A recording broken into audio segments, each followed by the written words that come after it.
Overpath is an AI-powered sales execution system. So we are building agentic co-pilots for sales reps and sales leaders. I've been very lucky over the years to have built and exited a couple of businesses, but I don't remember a time when any of those companies had that clear clarity around we're building for distribution here as well as building for product market fit. With AI capabilities, we can now create a system that allows us to give reps the right guidance on deals at the right time. We can remove human error from those processes with something like Overpath. We can't be waiting for people to come into systems and enter information anymore. The systems need to have some sort of awareness around the problem that they're solving for the organization, the team, the people, and proactively help people to achieve on their goals. I guess you guys have also good news in terms of the next steps for Overpath. There has been funding. Can you talk about that? We've raised 1.6 mil as our pre-seed, or just over 1.6.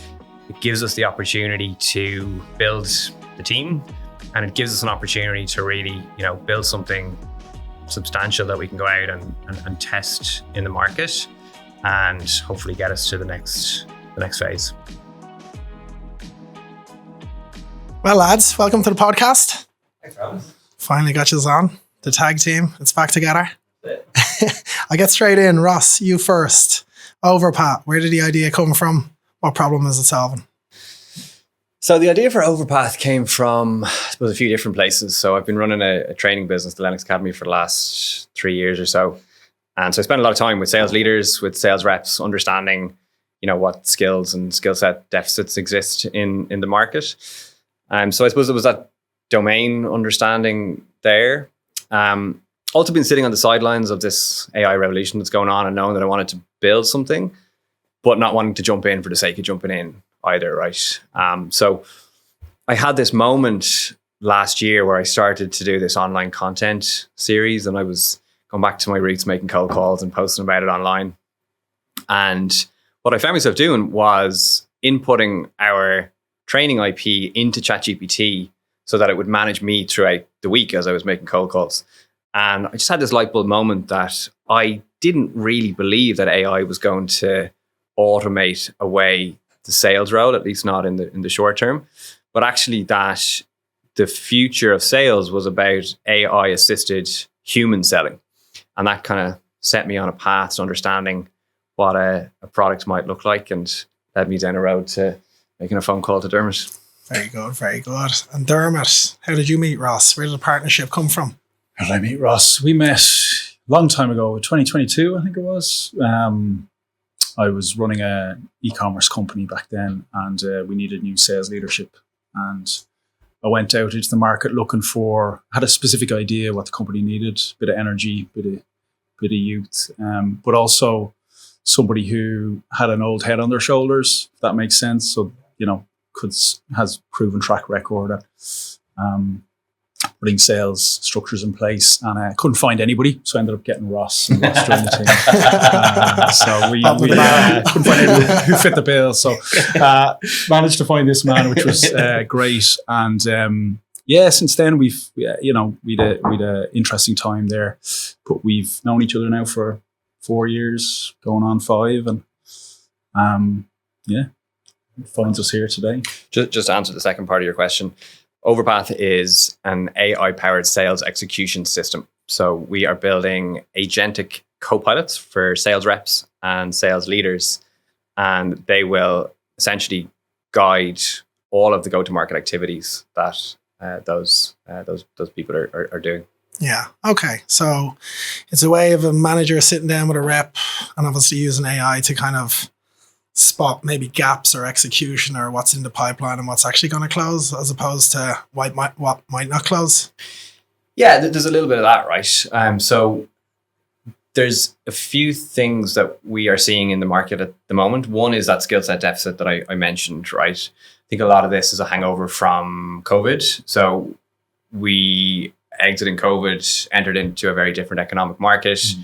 We see sales teams and sales reps that just need a much more robust skill set than they needed in the past. So that was problem one. Then what we have seen throughout market research interviews for Overpath is a huge amount of reps using foundational models, right? And this is despite all of the technology available to reps, sales tech or rep tech available to reps. We've seen them using foundational models like ChatGPT, Gemini, Claude, in order to figure out what they are supposed to do next on deals, right? So in order to get the support from, similar to their manager, as you've said, but trying to get that support for every call and every deal whenever they need it, right? So that was kind of problem number 2. And then the third piece is that, amidst all the technology that we have, organizations have a huge amount of intelligence, right? They have a huge amount of data and information available to them. But a lot of that intelligence, you still need to sift through it in order to make it actionable and in order to give reps the right context at the right time. So Overpath is about building something that's AI native that lives on context, right? Systems of record, CRMs, obviously live on static data. Conversation intelligence is a very robust category that creates lots of great data. But AI now allows us to create deal context, rep context, buyer context, and serve that dynamically to the rep when they need it. And that's what Overpath is about. I like to peddling this a bit, but with all the sales tech, all the rev tech that's out there, and in my experience anyway, I still feel like none of it really helps the sales guys sell any better. And I think that's what Overpath's about when you boil it all down. Like there's lots of data, there's lots of intelligence, there's lots of workflows. And a lot of those systems and workflows help businesses understand their sales pipeline and help them forecast better. But none of it really helps, Joe or Sarah or whoever's in the seat actually sell better. And I think Overpath's all about that. It's all about getting that context into the hand of the reps at the right time. Having the manager sitting beside them or in their phone or on their screen, guiding them through a prep for a call or planning their week, right? How does my week look? I've got all these deals in my pipeline. I'm a bit light on, SQLs or the middle of my pipe. I need to work higher up the funnel this week, that kind of stuff. So really excited about it. And for me, Ross talked about the interviews. Like I got that call from Ross, it resonated with me, the plan. And then when we started doing market research and getting on those calls with sales leaders and seeing what's happening in those businesses today and the introduction of the foundational models alongside all of this tech that's already there and trying to get these organizations to use that to help the reps. It was like, yeah, there's a real opportunity here to build something that's fit for purpose, right? Yeah. So the right call at the right time. That's it. The back phone went off. In terms of then looking at each other and even the partnership, like what do you see in each other as a co-founder? Ross, what do you see in Dermot as a co-founder? And I'll put that to you, Dermot, after. Yeah, let me go second. I'm going to do a therapy session. Has to say something nice. How does he make you feel?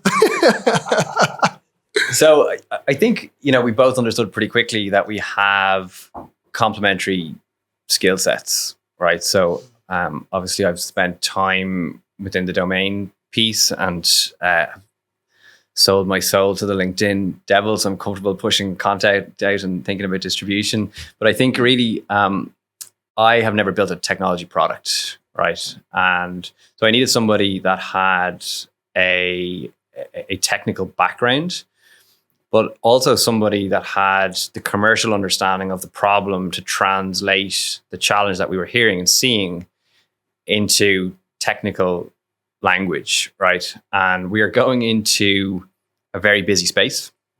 So what we are building is as much about what we're not building as it is about staying narrow and really building the right feature set as we go to market. And honestly, if I had gone about trying to translate that to a dev team myself, I just wouldn't have been able to do it, right? So there's Dermot has a very wide skill set. I hate giving him compliments like this. It's a very wide skill set that allows him to. He's loving it. I think you could give me more. Allows him to kind of tackle commercial challenges as well as technical challenges. Yeah, very good answer, Dermot. Over to you. Well, I've been lucky enough to to work with a lot of great people over the years. And I think one thing, like I'm a technologist, that's my background clearly, but I've been involved in a lot of companies, a lot of startups. So I'm kind of, as Ross alluded to, a generalist. I can do kind of bits of everything, but I'm not an expert at anything. But what's clear to me about Ross and Overpath is, I don't know if you guys like, you know, the founder market fit. Have you heard of that kind of phrase or that terminology where Ross has come from, you know, he's a sales expert by trade, sales leader by trade. What we're looking at is, you know, transforming or new technology or new innovation in that space that, you know, we believe will change the behaviors of salespeople and sales organizations. So he's very an authentic leader coming from that place. He's been there, he's lived the tech, he's lived the frameworks, he's lived all that stuff. So I think for me, what I see in Ross is that authentic founder who knows the problem and has the vision to see the future. And I think, like, you know, he brings that in spades to the team clearly, but also that distribution element, right? He's thinking about distribution all the time already, and we're early stage, still building the product. But Ross has already got one eye on the prize in terms of brand and funnel and how we're going to grow. And I've been very lucky over the years to have built and exited a couple of businesses, but I don't remember a time when we had that, in any of those companies, had that clear clarity around we're building for distribution here as well as building for product market fit and building a product. So I think it's very clear that Ross brings that to the table, and that's really excited me about this company. It's something I don't have to worry about because I'm sitting beside somebody who's better at it than me and clearly got one eye on the ball. So I mean, pretty excited about that. He's phrased that in a complimentary way, but with the market that we're in, we have to think about distribution at this stage, right? Because the speed at which you can build products just means that, you know, that competitive edge isn't as strong as it used to be, the right? moat isn't there, right? And the product, it's as much about the brand and the distribution now. It's all speed. So, yeah, totally. So I think, like, we're very, very complementary. There's obviously overlap. We both have built and run our own businesses. So there's areas we meet in the middle, right, around the company, and we make decisions together. But in terms of where the accountability lies, there's clear accountability on the go-to-market side for Ross, and then on the product side for me. Yeah, that was actually, I was going to ask you, Dermot, in terms of your prior exits, obviously the success of Boxever and then Skillco, does that make the speed of idea to execution any quicker now that you're on your third go? I would like to think so. Yeah. We were talking about this over lunch. I definitely think there's a clarity that wasn't there when you look back on the first one and the second one. There's a clarity in execution. You know, there's always unknowns, right? There's obviously unknowns, and especially the world we're in now with AI, everything's moving faster, technology's moving at an incredible rate. So nobody knows what's happening in a year or 2 years in terms of that. But definitely in relation to building the company, getting all the bits and pieces in place, like funding, like the structures you need to run the business effectively, the teams, we kind of know what we need to do based on our experience. And I definitely feel like, there's another analogy, but out of the 3 or 4 businesses I've run, this is definitely the fastest one out of the gate, right? Like, I think, you know, idea, you know, bit of market research, funding, team is in place, bang, and all that's happened in a very, very short amount of time compared to previous engagements. So definitely feel like we kind of know what we need to do, and we're just checking boxes and executing as quickly as we can. And that comes with experience, right? Yeah, I think of course. what's funny about this kind of stuff is you can read all the blog posts and listen to all the podcasts and do all the reading that you can do, but until you, and this is just human nature, until you kind of experience it, it's sometimes you don't internalize how important actually execution is and how quickly you need to move. So I think that's definitely one of the biggest takeaways from the experience is 80% of the value comes from 20% of the effort, and you need to focus very quickly on moving those things forward. Yeah, exactly. And obviously those experiences for you, Dermot, you can kind of peek around the corner and maybe know what's coming from the scars and obviously the lessons that you learned. Clearly. And in terms, I know you mentioned there checking boxes. How do you guys then divide responsibilities in terms of overlapping, in terms of challenging each other? I think it's a pretty clear delineation of responsibilities at the moment. And hopefully going forward as well, anything on the go-to-market side is falling into my bucket. So at the moment, that's content distribution. Over time, it'll be, scaling that go-to-market org across different commercial functions. And then anything on the technical side or product side is Dermot's responsibility, right? And then some of those other functions, those ops functions, we kind of meet in the middle. No? Yeah. Like commercial, legal, HR. Like we're too small to worry about that stuff too much yet. But there's nothing in those areas we wouldn't discuss and agree before moving forward. Even if it takes 30 minutes or 15 minutes. So I think it's the right structure for now. And yeah, it's working so far. So far. Well, I guess like all good partnerships, relationships, it's never going to be 50-50. Sometimes it's going to be 60-40. Yeah, of course. Yeah. That's what you got to do. But I guess back to the problem that you guys are solving. What do you think is fundamentally wrong in sales execution today? Fully loaded. So I'll probably go back to some of the things that I said earlier, but we're definitely selling into tougher markets, these over the last couple of years than we have done in the past. When I was selling myself, I was selling into a market where budgets were big, tech was sexy, and there was lots of organic pipeline coming my way, right? And once we've gone into this downturn, what we have seen is, sales reps having to negotiate with CFOs, sales reps having to manage complex sales cycles. And we've also seen this reintegration of sales frameworks and sales methodologies into enterprise organizations, which for me is really interesting because a lot of these frameworks and methodologies were, created in the 70s, 80s, 90s. And we're seeing, some of the big tech orgs roll them out in the last couple of years or are still rolling them out. And a lot of that is about standardizing behaviors. It's about creating a go-to-market language so that you can not only drive performance, but you can measure performance as well, right? And so Overpath is about how do you productize that, right? Good training companies will put in place those frameworks and will enable skills and will set out longer term strategies to implement those skills.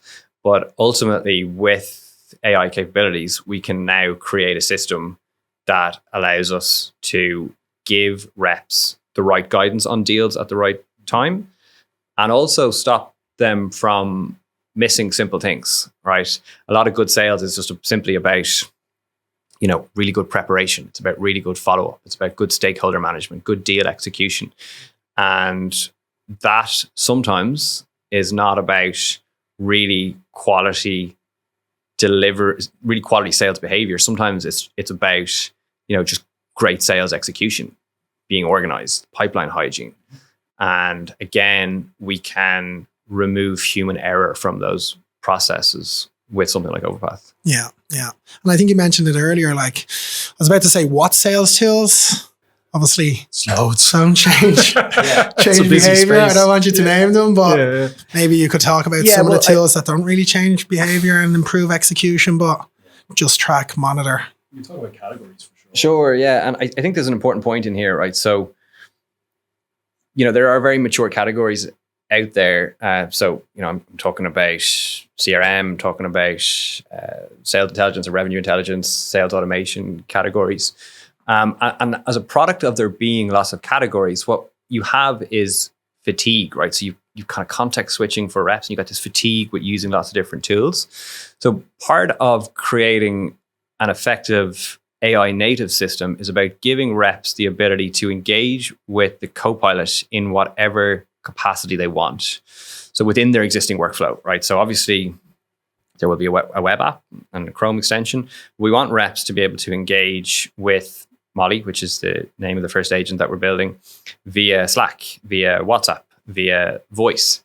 And we want the rep to be able to engage with Molly proactively, so to go in and talk to Molly whenever they want.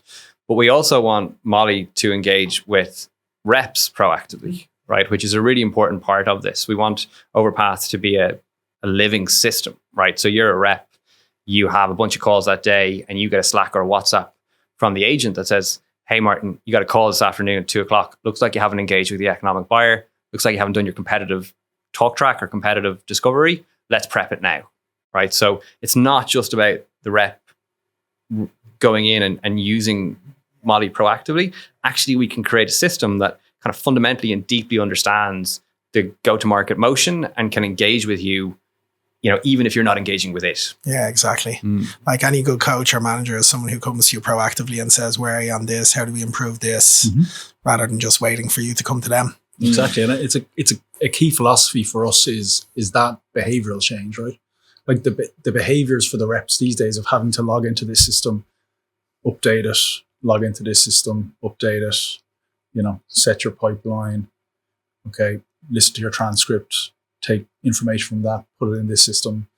Like they're not really selling. They're doing administrative work. And all that administrative work is so that leadership teams can see how the pipeline's progressing and forecast effectively. Like salespeople should be selling, right? And when they're not selling, they should be, researching and preparing to sell and working on deals. So, our philosophy is really one of like, let's get them focused on doing what they should be doing and helping them with technology to do that work, and kind of try to remove the administrative functions for them. So, it's a different view, but to Ross's point, like behaviors are going to change. AI is changing people's expectations around technology and how it works. And this proactive piece is very important, right? So we can't be waiting for people to come into systems and enter information anymore. The systems need to have some sort of awareness around the problem that they're solving for the organization, the team, the people, and proactively help people to achieve on their goals, right? So it's a kind of flipping the mindset from this might be a little bit out there, but from people using technology to technology using people to kind of get the job done. It is kind of scary. But think about it. Like, and the future of work, a lot of people are talking about it, but the future of work is people and agents and people and working together to achieve on a business's goals, right? Yeah. And that's a big part of our hypothesis too. We're a bit contrarian in the view that AI is going to replace jobs. There's a few jobs that can be automated away, but we largely believe that AI, as it is in its current form, is going to be a productivity gain for people. So it's going to help people focus on the work they need to work on. Yeah, exactly. Overpath's there for salespeople. Yeah, it'll assist people, obviously, and then it's up to the people then to execute. Did you find early customer reactions or feedback really validated this approach? I want to take this one because I loved the research calls we did. We did 50 odd calls with sales leaders last year. And I was still, like, Ross had pitched me the idea and we'd gone through it over and back. And it resonated with me through my experience of, seeing salespeople not use CRMs effectively and, struggle in the administrative work that they do. But I was still skeptical, right? Because it's quite a transformative kind of way of looking at how sales is going to go. And then you've got that challenge of the incumbent tech stacks and things like that. But it was fascinating to me to listen to a lot of progressive sales leaders talk about what they're doing internally with AI. And in nearly every interview we did, there was that tailwind that Ross talked about around the framework rollouts happening, right? So sales leaders were clearly, the market's getting harder to sell into. There's more pressure on win rates. Sales leaders were clearly working on improving, you hate this word, but the salesmanship or the sales craft or the skill sets of their salespeople and applying frameworks that allow them to understand how to sell better and all that kind of stuff. And then in parallel to that, organizations were starting to, one CRO we spoke to, it was fascinating. He'd hired in a team of AI experts to start to build agents internally on their internal stack. They were using, for argument's sake, Google Gemini, they were Google House. Yeah. And they were building internal agents to help the reps prepare for calls and review their deals. So they were building this stuff internally and trying to get adoption internally in their sales organization to leverage AI to help them prepare better. And at the same time, they're bringing in companies like the Lennox Academy to train and improve their reps' performance and help them get better. And we saw that in different forms, but we saw that throughout, those themes come through throughout most of the interviews. And I remember coming off one of the last ones where one company were looking at using LangDoc and they had a different sales framework. I can't exactly remember what it was, but I remember coming off with going to Ross, like, there's something right there. Like, there's a huge deficit with using the LLMs, and that's like the data's going in, you don't know where it's going, managers don't have oversight, and the quality of the output is somewhat, determined by the quality of the prompts. So there's a huge issue there. So there's absolutely a kind of nice solution, niche solution, where we can take those two tailwinds and produce a quality deterministic type output. Yeah. And I was really excited after those interviews. Yeah. Yeah, that obviously gave you the clarity that maybe Ross didn't give you when he pitched you. It's a trust issue. Yeah, okay, Ross, I can't even believe this guy. But yeah, I think people listening to podcasts are always going to be asking, is AI going to replace people, replace salespeople? But what you've described in Overpath is more guiding the decision rather than actually replacing them. I think so. I think in the short term anyway, like, no one knows where I was going. I think I saw in the news feed this morning, the CEO of DeepMind was talking about AGI being in now 2028, 50% chance of being in 2028, which is crazy. Like, and that's artificial general intelligence. So that'll be something that can reason at the level of you or I.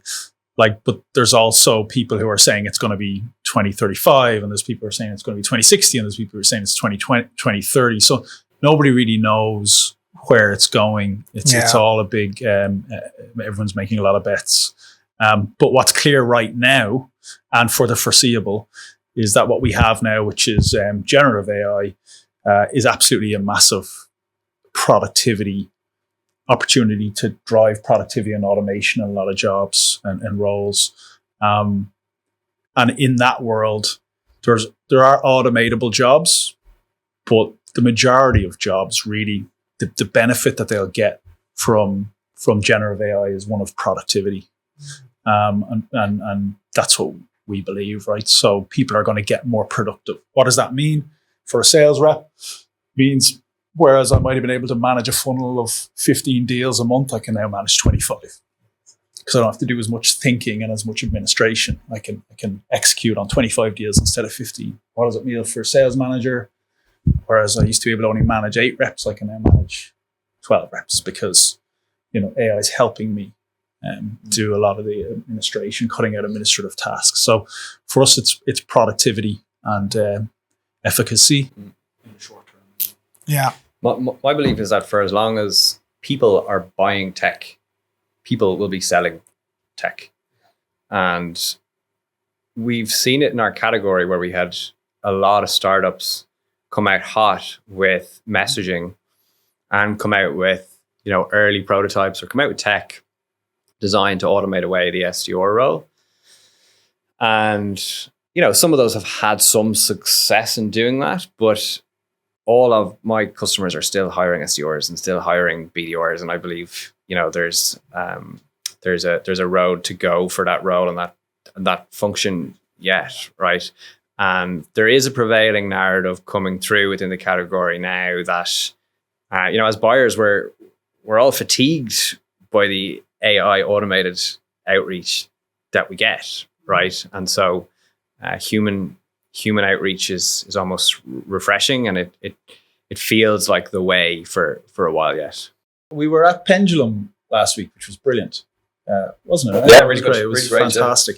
One of the speakers there, Richard Susskind. Yeah, it's a difficult name to pronounce. He's an interesting man, and he's written books about the future of work and AI, and he's a professor and a consultant for governments and things. But he had some fantastic insights into where it's going, and he specializes on its impact on work and society and things. But he said one thing that really resonated with me.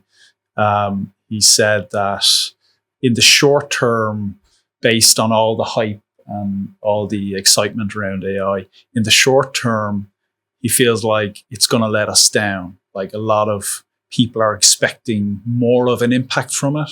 They're expecting automation. They're expecting jobs to be automated away. They're expecting transformative change to work life. And he says, that will not happen. We will be let down by that. That's the hype. But he said long term, it'll exceed our expectations. So he said it's an interesting dichotomy. So in the short term, we're going to be let down with the belief that it's going to replace jobs and all that kind of stuff. And it'll settle being a productivity tool in the short term, like we talked about today. But in the longer term, it'll exceed our expectations in terms of transforming work. But again, the timeline for that is hugely debatable, and everyone's unsure about what that means. It could be 10 years, it could be 15 years. But so we're focused right now on that short-term horizon and being that change agent for sales teams to get more productive, because we fundamentally don't believe it's going to come from the CRM incumbent who bolts on an AI and or the RevOps incumbent who bolts on an AI and or the sales enablement incumbent. Like, they have their own view of the world. They have their own view of the sales workflow. And we believe that there's something new. Yeah. You know? It's making me think about the role of a sales leader. Like, a sales leader in 10 years is going to be completely different to what a good sales leader is now. So what does a great sales leader in an AI first world look like? It's a great question. Well, in the same way that with AI, where you can provide great context to a rep, so you can deliver the right information at the right time, you can do the same for the sales leader, right? So if you can give the sales leader the right insight into how you are selling or where your skill set deficits are, why you're winning or losing deals versus your colleague beside you, and point to really specific micro behaviors that your manager can then go in and coach you on in a one-to-one environment. Well, what you're doing is you're giving the manager back a lot of time, right? Because at the moment, as is natural, managers go into one-to-ones, they understand pipeline health, they understand forecasting. Where they can, they make time for coaching. And they probably have a remit of, 6 to 10 reps, right? Probably 8 on average. So we believe that if we can give managers the right information, really good qualitative information, as well as the quantitative information that they have, that actually you can start to reshape the org structure. You can start to reshape go-to-market, right? Because a manager can probably manage 8, 9, 10, 11, 12, 13, 14 reps, right? And that just changes how organizations actually operate, right? Go-to-market functions are leaner. And you get this world where humans and agents interact with one another, right? So you've a line of sales reps, maybe then you have a line of agents who are supporting the manager or are automating some of those manager tasks. And the manager can be much more strategic with their time, right? So that might be coaching.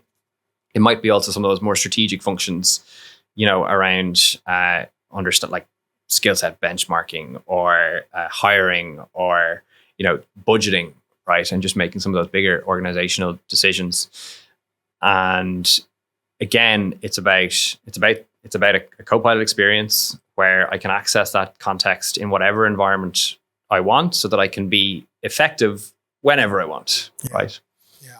Yeah, it'll be interesting to see definitely the kind of evolution of a sales leader, and then obviously the help that Overpath will give those sales leaders in terms of managing reps. So I guess you guys have also good news in terms of the next steps for Overpath. There has been funding that has to be announced yet, and this is actually posted. Not too early. Don't want to get a slap on the wrist from the business post or the currency for announcing it before then. But can you talk about that?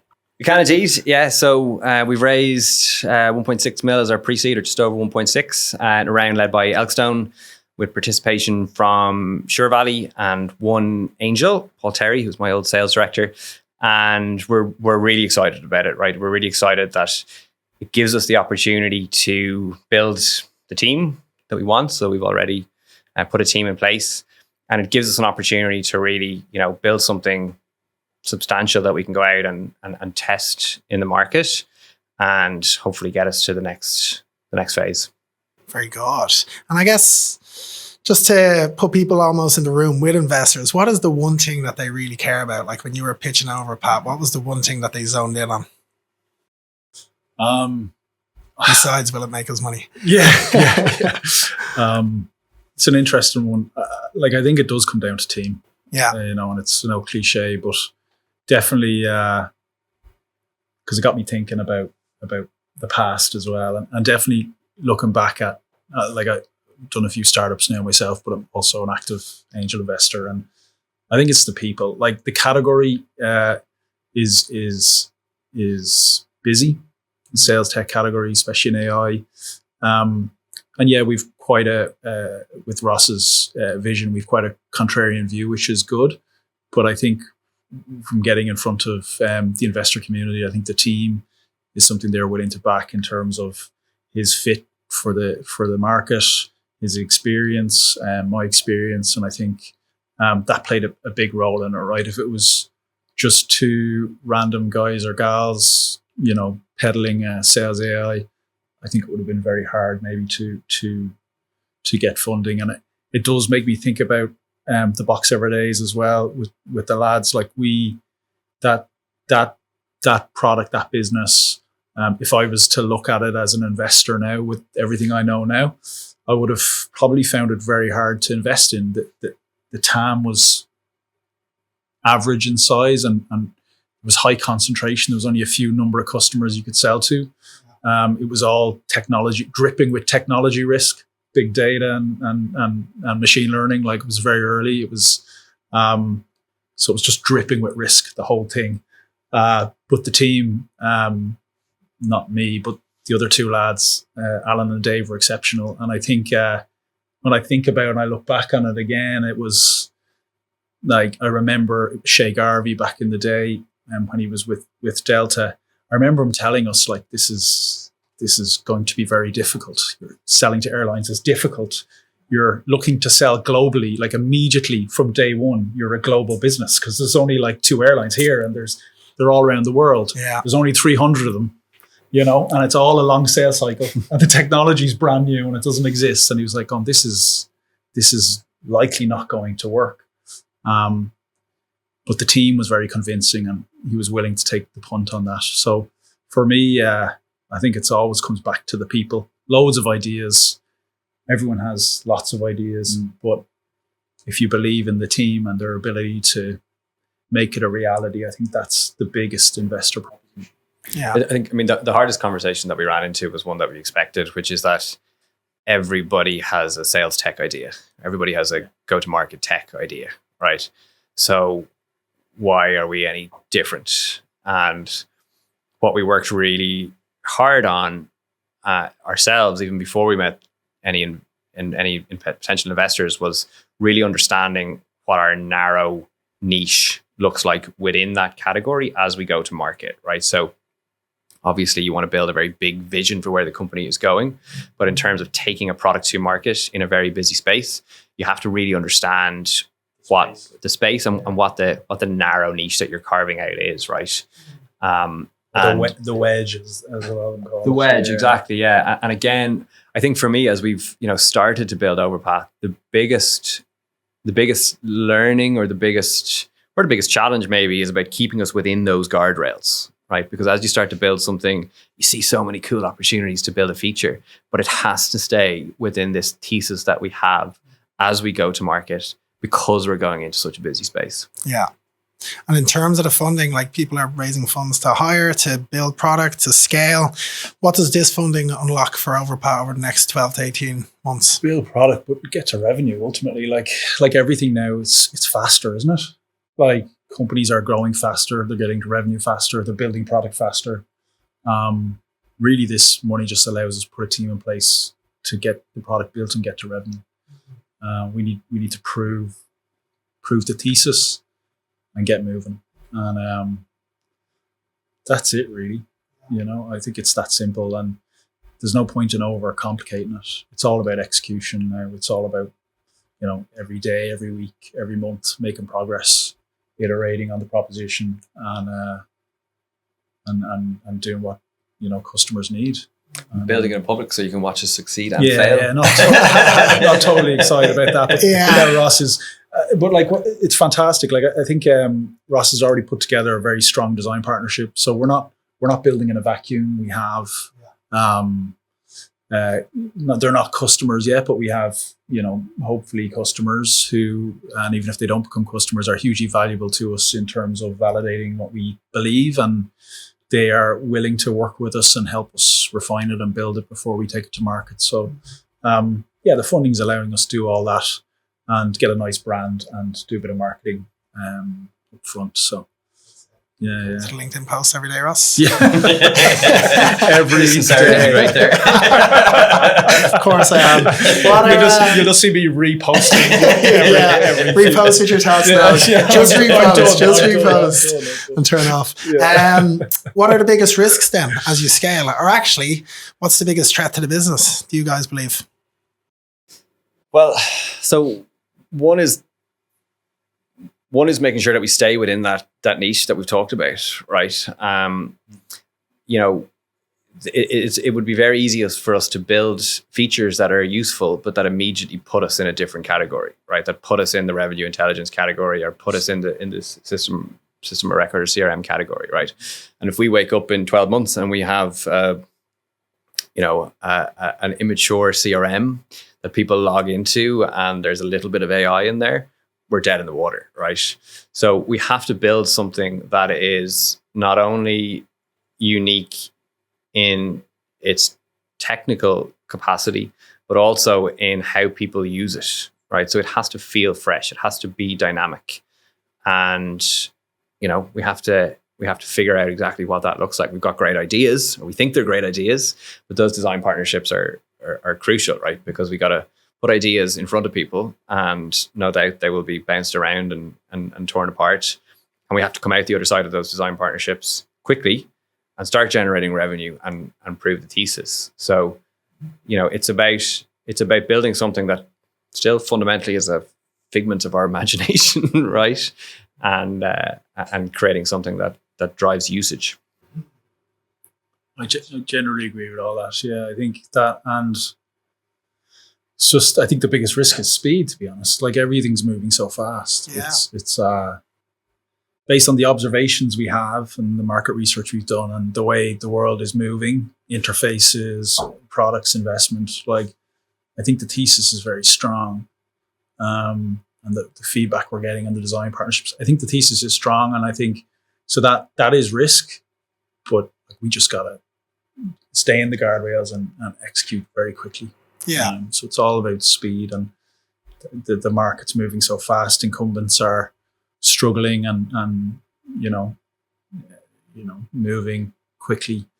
So we just gotta, like we've done so far, we've moved incredibly quickly to get to where we are.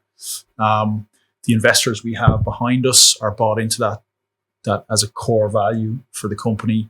And we just gotta move as fast as we can for the next 6 months to 12 months. Yeah. See where we can get to. Yeah, I think touching on what Ross said there, it's staying disciplined while moving fast and staying within those guardrails and not getting dragged left, right, and center when you're thinking of a shiny product, which can be hard to do, right? Very hard. It's been here a few times. It's easy to get that one potential customer who dazzles you with an opportunity, and you go down that road, but it's at your own peril because it distracts the company, it distracts you. So like that can't be, that quality can't be underestimated. Your ability to stay focused on what you're trying to achieve. It's hard. It's hard, especially when you talk to lots of customers and you're trying to validate your thesis and you're trying to look for that product market fit. It's hard to see a distraction and understand that it's not a signal, and you got to make those calls.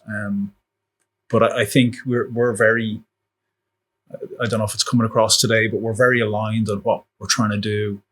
And because we understand what we think the result of that in terms of work behaviors and rep behaviors is going to be, that end result makes it very hard for us, I think, to be too far pulled off track, right? We've already had that. We've already had that's very close to CRM. Like we need to we've already been there, a few times in different conversational intelligence. No, that's not, but it's very easy for the product conversations to go that way and the conversations with customers to go that way because they're the workflows they have now and that's what they're used to now, So yeah, stay in the guardrails, execute fast, and I think we'll be okay. Yeah. Okay. And what does success look like for Overpath 3 years from now? Great question. So, I mean, obviously we've got aspirations in terms of, revenue goals and financial goals. But I think for me, the biggest thing is as we start to build this company is about product usage, right? If we can get the product into the hands of people and we start to own the workflow, and reps, teams, and ultimately organizations start to run their go-to-market on Overpath, well, then we think that the thesis that we've laid out around go-to-market being reshaping and sales leadership, reshaping as you've touched on, we think fundamentally that comes true. And then you've created a new category, you've been out in front, and there's lots of success that comes with it. So I think the first year and the first couple of years, yes, it's about generating revenue and it's about scaling fast, but it's also about really deep product usage and figuring out a user experience, figuring out metrics, figuring out a way in which we engage with our prospects and our customers so that we start to own the workflow. That's how I'm thinking about. That's how I'm thinking about. This company really being successful in the same way that a lot of the CRMs or some of the leaders in other categories have started to own those specific sales functions or sales applications. We need to really own this category and this workflow. Okay. Dermot agrees. I do agree. You get the nod. That plus, if I can keep my hair 3 years' time, that's success, baby. Flights to Turkey are cheap at the moment. So. We might be going together at this stage. Is that right, Martin? I've looked into it. Can you give a testimonial? I'll give you a referral discount. I was just going to finish on, if you were to give advice to founders building AI products right now, what would that be? I think it's built fast and test often, right? So we have started these product design sessions that we're doing daily. We've got them in the diary as 30-minute sessions. I don't think any of them have stopped at 30 minutes yet, right? Because what we've been doing is coming to the table with a thesis, and we've been producing product designs, and then we've been starting to build functionality. But that requires daily feedback loops, daily iterations, daily conversations with prospects and customers. And that's allowed us to move quickly. Dermot's obviously described the speed and speed at which we need to build product, but speed at which we developed the brand. Even things like the logo came together quickly because we were talking every day and testing every day whether this thesis that we believe is going to hold. So, where you can now build something fast, even if you're hacking something together, I think my advice is do it. Build fast, test fast, get feedback fast, and allow your users to validate your thesis. Very good, very good. How long have you got? So many. Yeah, totally agree. Again, the speed thing is everything, right? But also in AI, there's a few other things to think about, like don't over-engineer it initially. It's changing so fast. I think MCP was a big shock to a lot of people a year or two ago from a technology point of view, and they had to re-engineer to catch up with it. So don't over-engineer it until you've really got kind of fit product market fit or user fit, and you can then, I think, invest heavier in that kind of stuff. Also, like, you don't want to. I think what I really love about Overpath is that I think niche is the wrong word, but there's a clear moat there in terms of our kind of intelligence powered by Linux IP, and in that wedge that we're building initially around those use cases, and it's differentiated, and it'll be hard to replicate from one of the big generic LLMs. I think if you're building an AI startup, stay away from generic horizontal solutions, because the big models, the big companies will eat that, and you'll see it more and more now. There's lots of great startups who've started well, but with the flip of a switch, Google Gemini will take that business, or OpenAI will take that business, or Anthropic will take that business. And we saw it with Anthropic's co-work release last week, killed hundreds of startups in one day. So, like, moving fast is important, but giving some credence and some thought to how defensible or unique is this business, I think is worth thinking about too. Yeah. 100%. Yeah, no, that's really good advice. Well, lads, thanks for coming onto the podcast. No worries, Martin. I finally got you. Congrats on the funding. Thank you. Congrats on getting the band back together. Thank you. And honestly, looking forward to seeing what the future holds for Overpath. Thank you. Thanks. Appreciate it. Yeah. Cheers. Thanks.